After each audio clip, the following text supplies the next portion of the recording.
Hello friends, कैसे हैं आप सब। स्वागत है फिर से एक नए वीडियो पे। फ्रेंड्स, ये बात है सबको पता ही है कि 26 नवंबर को जो हमारा संविधान दिवस होता है उसमें हर एक साल अभी लगभग कंटिन्यू ही हमारा जो CGPSC है वो नोटिफिकेशन निकालती है। लेकिन इस साल थोड़ा सा दुविधा था कि क्या नोटिफिकेशन आएगी या नहीं आएगी। तो फाइनली CGPSC ने नोटिफिकेशन जारी कर दिया है, ये बातें सबको पता ही है। लेकिन इस वीडियो में हम अलग से डिस्कस करने वाले हैं। मैं मेंस के रिगार्डिंग भी कुछ बातें बताऊंगा और जो इंटरव्यू की बातें हैं वो भी मैं बताऊंगा, अभी CM ने जो घोषणा किया था उससे, और अलग अलग भी कई बातें आपको बताऊंगा। जो पहले से जान रहे हैं उनके लिए थोड़ा सा वीडियो बोरिंग होगा, तो अपने यार दोस्तों में ज़रूर इसको शेयर कर देना। और जो बिगनर है उनके लिए स्पेशल ये बहुत काम आने वाली है। जिनका फर्स्ट अटेम्प्ट होगा या जो आगे डालना चाहते हैं उनके लिए ये वीडियो काफ़ी इंपॉर्टेंट और हेल्पफुल साबित होगा। तो चलिए फ्रेंड्स, बिना टाइम वेस्ट किए हम वीडियो में आगे बढ़ते हैं।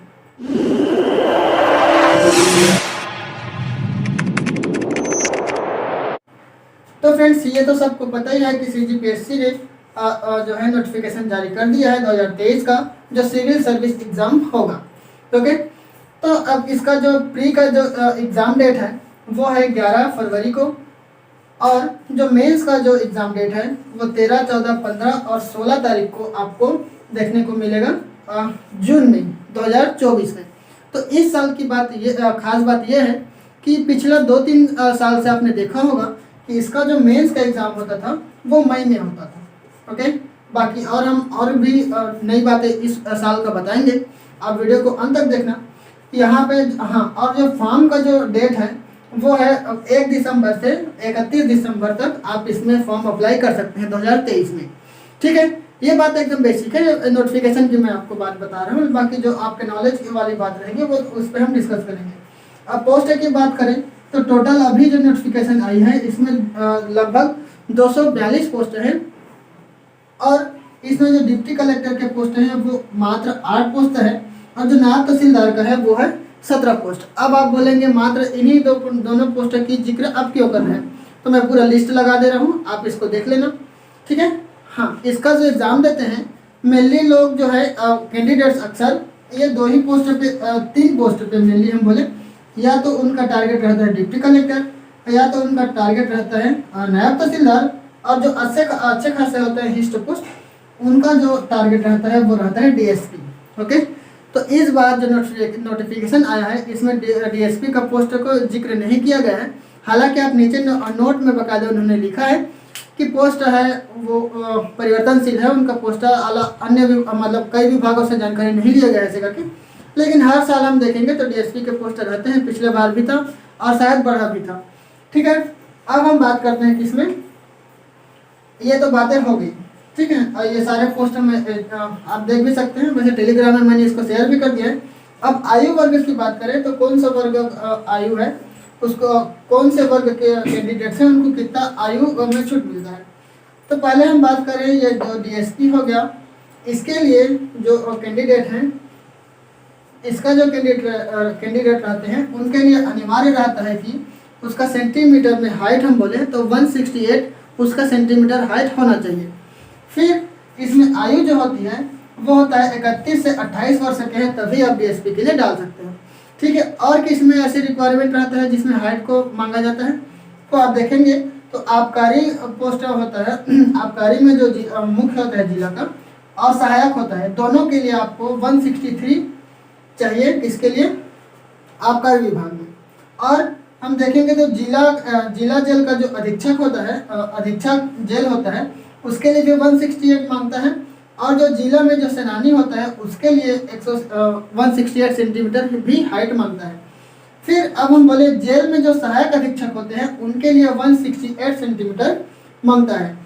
ठीक है, ये बातें भी हो गई। अब नॉर्मल जो पोस्ट हैं जैसे DC का हो गया, नायब तहसीलदार का हो गया, इन सब के लिए आयु की बात करें तो इसमें आपका आयु होना चाहिए 45 वर्ष तक आप डाल सकते हैं। ठीक है, छूट उट मिला के तो बहुत सारे कैंडिडेट्स हैं ऐसे आयु वर्ग वाले जो डालते भी हैं। ठीक है, और उनका सिलेक्शन भी होता है। बाकी मिनिमम की बात करें तो आपका कम से कम 21 वर्ष होना चाहिए। अब बात कर ले योग्यता की, तो योग्यता में आपका जो शैक्षणिक योग्यता की हम बात करें तो अगर आपके पास ग्रेजुएशन है, ग्रेजुएशन मतलब आप समझते होंगे ग्रेजुएशन मतलब क्या, तो ग्रेजुएशन मतलब आपका चाहे बीए हो, बीएससी हो, बीई हो या कुछ भी हो, मतलब इंजीनियरिंग में किया हो आपने, या बीए बीएससी बीकॉम वगैरह आपने किया हो, या बीई किया हो, या फिर कोई अगर आपने किसी भी फील्ड में अगर आपने क्या किया है, मैंने बताया ग्रेजुएशन किया है, तो आप वेल्युएबल हैं इसमें डाल सकते हैं। ठीक है, अभी आपने पिछला बार देखा होगा, अभी जो 2022 का जो रिजल्ट आया था उसमें कुछ बातें हुआ था। क्या बात हुआ था, तो बात ये थी कि मेंस में उन्होंने अपना जो लेटर लिखना था उसमें उन्होंने अपना नाम लिख दिया था, तो उसको मैंने स्पेशल यहाँ पे नोट करके लिख दिया है बाकायदा मेंस के लिए पहचान चिन्ह में, उसमें आपको अपना नाम पता नहीं लिखना है। ये बात ये मेंस के लिए ज़्यादा इम्पोर्टेंट है। ठीक है, ये मेंस के लिए है। अब ठीक है, मेंस में मैंने लिख दिया है कि यहाँ पे आपको आपका नाम नहीं लिखना है, नाम के जगह आप ABC डाल सकते हैं और स्थान के जगह आपको XYZ डालना है। स्पेशल आप इसको याद रखेंगे जब मेंस दिलाएंगे तो। हाँ, अब हम बात करेंगे इसके पेपर पैटर्न की, इसका जो एग्ज़ाम का पैटर्न है वो कैसा रहता है। तो ये तो बात है कि जो CGPSC का जो एग्ज़ाम होता है इसमें 3 स्टेप्स होते हैं, या हम बोले 3 एग्ज़ाम्स होते हैं, जिसको फर्स्ट फेज़ को हम बोलते हैं प्री, और जो सेकंड फेज़ होता है उसमें मेंस होता है, और लास्ट में इंटरव्यू भी होता है। ठीक है, तो प्री हमारा होता है, इसमें 2 पेपर होते हैं। पहला होता है जिसको हम GS का बोलते हैं। ठीक है, इसमें आपको भारत और छत्तीसगढ़ का रहेगा और करंट अफेयर रहेगा। ठीक है, इसमें हमारा 100 क्वेश्चन रहता है और हर एक क्वेश्चन 2 नंबर का रहता है। ठीक है, तो इस तरीक़े से हम देखें तो हमारा जो GS का पेपर होता है वो 200 नंबर का होता है कुल। ऐसे ही ये प्री की अभी बात चल रही है, प्री में ही एक और होता है C सेट जिसको बोलते हैं। तो C सेट में क्या रहता है, तो C सेट में जो हमारा होता है इससे हमारा पूछा जाता है, वो पूछा जाता है मैथ्स का, रीजनिंग का और लैंग्वेज का। ठीक है, तो यहाँ पे जो हमारा है वो C सेट जिसको हम बोलते हैं, ये भी इसमें भी 100 नंबर का 100 क्वेश्चन रहता है और हर एक क्वेश्चन होता है वो 2 नंबर का होता है। तो यहाँ भी हमारा जो क्वेश्चन हुआ नंबर टोटल कुल नंबर कितना हो गया, 200 नंबर का होता है। ठीक है, अब तो हमारा जो मेरिट लिस्ट है, सिलेक्शन लिस्ट होता है, वो होता है किस पे, ये GS के बेस पे। ठीक है, GS में हम जितना ज़्यादा नंबर लाएंगे उस हिसाब से हमारा लिस्ट में नाम आता है। लेकिन यहाँ पे गौर कीजिएगा कि जो C सेट है हमारा, इसमें आपको पास होना जरूरी है। जब इसमें पास होंगे तभी आपका, चाहे आप इसमें 200 में आप 200 ले आएँ, लेकिन अगर आप C सेट क्वालिफाई नहीं करते हैं तो आपका कोई लिस्ट में नाम ही नहीं आएगा। ठीक है, क्योंकि इसके में आपका क्या है, क्वालिफाई होना बहुत ज़रूरी है। और ये जो C सेट का है ये क्वालिफाइंग नेचर का ही होता है। इसमें हाँ, अब आप कितने नंबर हम लाएंगे कि हमारा जो हम बोले तो कितना नंबर इसमें पासिंग होता है, क्वालिफाई होता है। तो यहाँ पे कोई भी आरक्षण वाला जो कैंडिडेट है उसको 23% लाना रहेगा। ठीक है, और जो आरक्षण वाले हैं उनके लिए, चाहे वो SC हो, ST हो या OBC हो, और जो जनरल वाले हैं उनके लिए 33% लाना जरूरी है।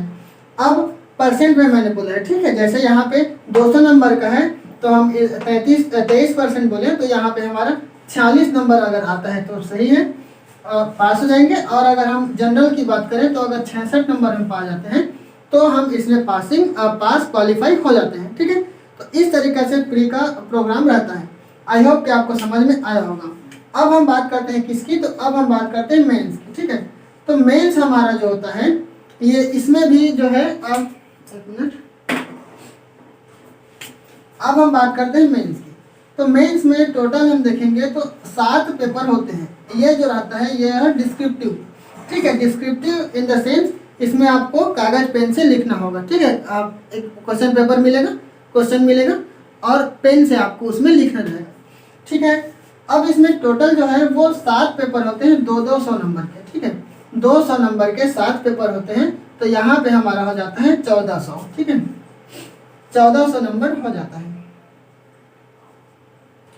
अब 1400 नंबर हो गया। इसमें क्या रहता है, तो इसमें भी वही मेथड है, 23% और 33% वाला। ठीक है, अब हम बात करें किसकी, हाँ, अब इंटरव्यू पहले जो है वो 150 का होता था, लेकिन अभी हमारे जो CM बघेल जी हैं उन्होंने घोषणा कर दिया था कि हम इंटरव्यू के मार्क्स पे कम करेंगे। तो यहाँ पे उन्होंने अभी CGPSC ने कर दिया इसको 100 नंबर, ठीक है। अब जो इंटरव्यू होगा वो 100 नंबर का होगा। तो इस तरीके से हमारा जो टोटल जो कट ऑफ बनेगा वो किस पे बनेगा, फाइनल मेरिट लिस्ट, ठीक है। तो यहाँ 1500 पे हमारा टोटल जो है मेरिट लिस्ट बनता है। तो अब इस हिसाब से आप देख सकते हैं, ठीक है। तो यहाँ पे अभी आपने देखा कि टोटल हमारा जो कट ऑफ बनेगा और फाइनल मेरिट लिस्ट इंटरव्यू के बाद और पेपर जो है हम मेंस लिखने के बाद 1500 पे कट ऑफ बनता है। तो इस तरीके से मैंने पूरा बताया। बाकी और भी कोई डाउट है, कोई भी आपको एडवाइस देना है, सलाह देना है, क्वेश्चन पूछना है, तो नीचे आप हमारा कमेंट बॉक्स है उसमें बिल्कुल पूछ सकते हैं, ठीक है। बाकी और भी कुछ भी कन्फ्यूजन है, कोई भी डाउट है, तो बिल्कुल आप हमें बिल्कुल आप हमें मैसेज कर सकते हैं और मैसेज भी और कमेंट भी कर सकते हैं, ठीक है। बाकी कोई सा भी पोर्शन छूटा है तो प्लीज़ आप हमें बताना और हमसे बेशक आप चैटिंग भी कर सकते हैं, ठीक है। तो चलिए फ्रेंड्स, हाँ, इसको मैं हमारे टेलीग्राम का ग्रुप है उसमें भी पूरा नोटिफिकेशन शेयर कर दिया हूँ, वहाँ भी ग्रुप आप ज्वाइन कर सकते हैं और कोई भी रहेगा तो अब बात भी कर सकते हैं। तो चलिए फ्रेंड्स, फाइनली कैसी लगी वीडियो आप हमें कमेंट बॉक्स में बता सकते हैं। चैनल पर नए हैं तो वही बात बोलूँगा, सब्सक्राइब कर लेना, फॉलो कर लेना, लाइक कर लेना, ठीक है। तो चलिए मिलते हैं फिर ऐसे ही अगली वीडियो में, तब तक सीखते रहेगा, सिखाते रहेगा। जय हिंद, जय भारत, वंदे मातरम।